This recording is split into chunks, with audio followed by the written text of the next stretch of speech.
from Governor Andrew M. Cuomo. Straight from his YouTube channel, Governor Cuomo announces $40 million emergency appropriation to potential coronavirus pandemic. And as you can see, this was on February 26, 2020. Comments are turned off, but as far as I can tell, this was the first presser he gave in regards to what was a potential pandemic at the time. Good afternoon, everyone. Let me introduce the people who are here with us this afternoon. Yeah, I'm sure he's going to introduce the handful of people sitting up there with him who are going to be in complete control of the lives of New Yorkers for the foreseeable future at this point in time. From my far right, Mr. John Billich from the Port Authority, who is the Chief Security Officer. To his left, Mr. Ken Rasky, President of the Greater New York Hospital Association, that is, works and coordinates all the voluntary hospitals in our state. Beth Garby, who you know, Special Counsel. Melissa DeRosa, Secretary to the Governor. Oh, Melissa DeRosa. And I think she's going to, at this point in time, obviously, they didn't know what was to come, but I think she was instrumental in taking him down for playing grab ass with the intern, which, of course, is the least of the reasons why he should have stepped down. Dr. Howard Zucker, who is the Commissioner of the New York State Department of Health. Michael Copey, Director of Emergency Management, and Patrick Murphy, Commissioner of Department of Homeland Security. All absolute scam artists. Zucker, DeRosa. It's just a corruption race to the bottom, and absolutely wild how anybody could take this serious for even a split second. I want to thank them all very much for their time. We've been talking this morning about the coronavirus. We want to give you an update in the briefing. Commissioner Zucker was in Washington yesterday working with the CDC. Yeah, the CDC, they're complete scam artists as well. But this is crazy, and he's loving it, right? He's loving every second of this. He knows that he's going to be able to push this as far as he possibly can. All eyes are going to be on Andrew Cuomo. He's going to write a book. He's going to, tell us how great of a leader he was. Nonsense. And getting a briefing on what the CDC had to say about handling this situation.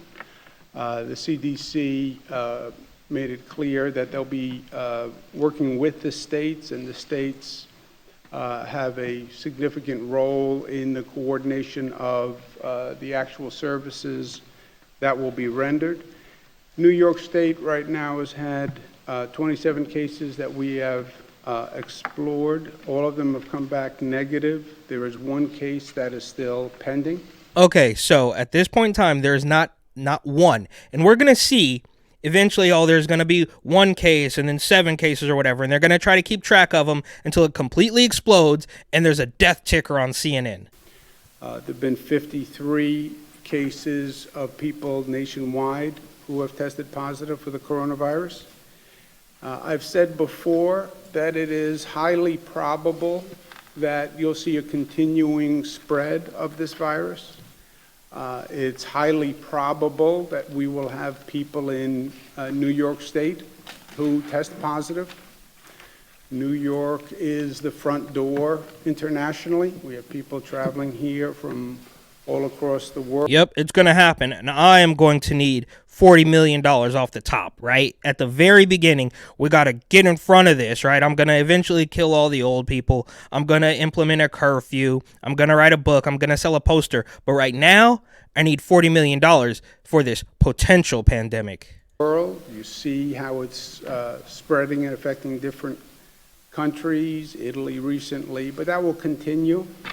And I think it's highly probable, and no one should be surprised when we have positive cases. This is crazy to look back at now, and you can see this is the beginning. This is where the mask really starts to slip. So obviously, when Donald Trump came down the escalator and ran for president, it all started to collapse. But here's where it really picked up steam, and none of this is even remotely realistic. In New York, our operating paradigm is always prepare for the worst and hope for the best. We've done that all across the board, and it's held us in good stead. We're coordinating all the relevant agencies from the state. Oh yeah, bureaucracies all over the place are going to help us with this. Department of Health Emergency Management. The Port Authority is here that runs the airports. And we're working with the hospitals all across the state. And Oh yeah, the hospitals were totally overrun, and while that was happening, we had to also get ready to allow millions of illegals into the country because it was so scary. Well, I guess at this particular point, it wasn't scary. Then it gets totally scary. Then they open the floodgates, but you're still supposed to be afraid of it. And you're also going to protest for racial justice in the street. You're also going to celebrate. You're going to celebrate with champagne when Bo Biden wins. Ken Rasky has been a great partner in that. We are also incorporating lessons we've learned. This is not the first time we've gone through a situation like this.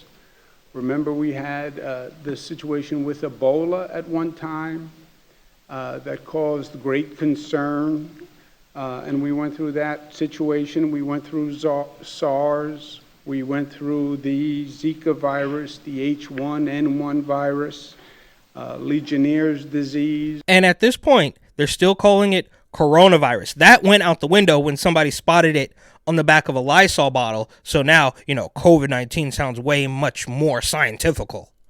We had to deal with. So we've gone through a number of public health emergencies that we have dealt with, and each one seems new and unique. But we've handled situations like this in the past, and we're handling this one also. Some specific actions we're going to take.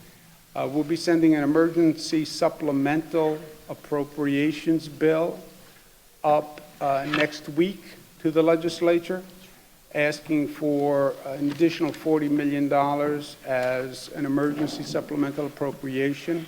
An additional $40 million. And we need more ventilators, and we need masks, and we need signs. We're going to put up propaganda all over the subway. For the Department of Health, that again is to err on the side of caution.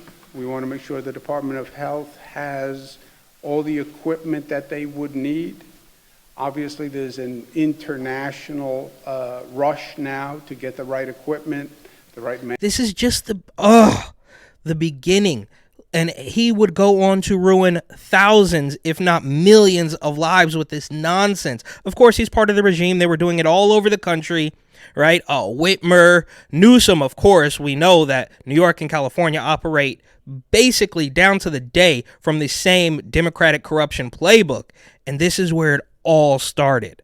Masks, gowns, gloves, etc. Turns out that China is one of the main manufacturers of this equipment. We had refrigerator trucks, but also the nurses were creating TikTok choreography. They were doing dances.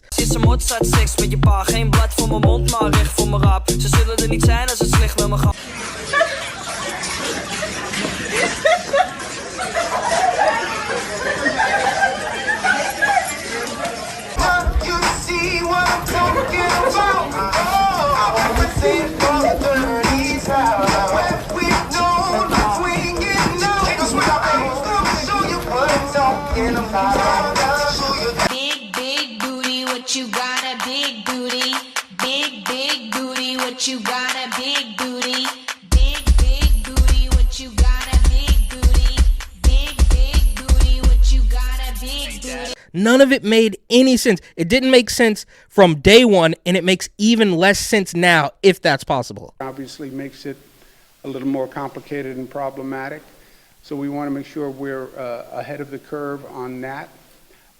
The legislation will also make sure that Department of Health has the authority to do what it needs to do to manage this situation. Within the next 2 weeks, the State Department of Health will be convening a meeting with all the local departments of health to communicate a standard protocol. All health departments should be doing the same thing. If there's a quarantine, what does quarantine mean? Home quarantine, how do we define that? Quarantine in a hotel setting, what does that mean? Sharing lessons learned, best practices. So the Department of Health will be doing that in the next 2 weeks. We're also going to be convening. Yeah, we're gonna get together all the bureaucracies. So there's gonna be a couple dozen or maybe a few hundred of New York's elite who are going to take control of absolutely everything you do for your safety, of course. The private hospitals. The most logical situation to anticipate in this case is you may have a large number of people with flu-like symptoms. Whoa, no, can't say that, right? On day one, he compared this thing to the flu, which I guess was okay, but fast forward a couple months, it was completely inappropriate, and now we've come full circle to where, yeah, that was basically correct. Need help. But we were going to ruin millions of lives in the process. Healthcare attention, and that would be our hospital network and making sure that we coordinate the capacity, the available beds among hospitals, if we do have a rise in the number of people who need hospitalization. Yeah, and I'm sure he is going to make certain that happens. We know we need more ventilators. You tell me, who's going to die? FEMA says we're sending 400 ventilators. Really?